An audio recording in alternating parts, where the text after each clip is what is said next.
E não imagine que esse aqui é um velho programa xingando o senhor Oruan, tá? Porque não é, né? Naturalmente houve a participação daquele ajuntamento cromossômico falho, né?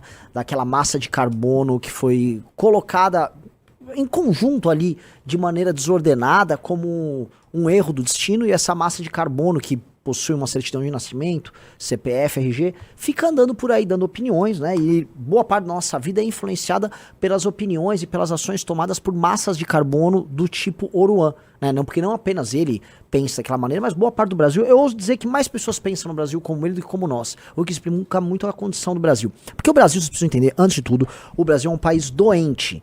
O Brasil é um país doente. Uma das coisas que uma pessoa doente faz é alucinar. Né? Quem não teve, durante uma febre, momentos de alucinação, né? E o Brasil está permanentemente alucinado. E isso se percebe, tá? Quando um cara desses, né? Volto a colocar, um cara que vive de fazer apologia ao crime organizado. O corpo dele é uma apologia ambulante do crime organizado. O discurso dele é apologia ao crime organizado.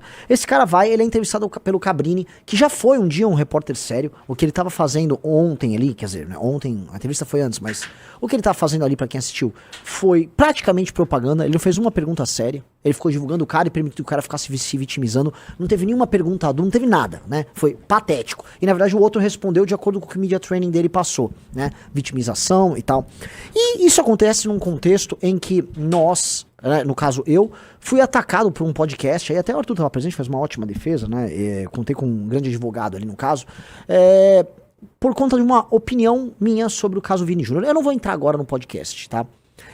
O resultado, deixa até ele no gatilho, porque eu poderia começar do podcast, o podcast falava do... Não, vamos começar com o podcast, vamos começar quente, tá? Porque um podcast viu um corte meu em que eu dei um esporro com razão, e foi antes do jogo com o Brasil, que envelheceu bem minha crítica ao Vini Júnior, né? Sobre o Vini Júnior ficar divulgando o Oruan. E eles viram aquilo, ficaram indignados, né? Não só eles.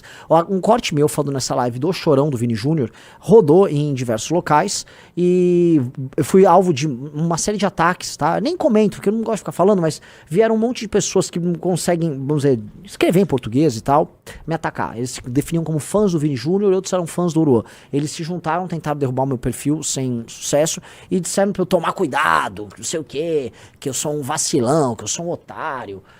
No que eu retrucava, você é boiola, meu amigo, você fica aí gastando seu tempo pra defender o Vini Júnior. Você quer o quê? Que o Vini Júnior lhe coma, meu amigo? Não tinha uma mulher defendendo os caras, é sempre uns marmanjos. Pô, toma banho, né?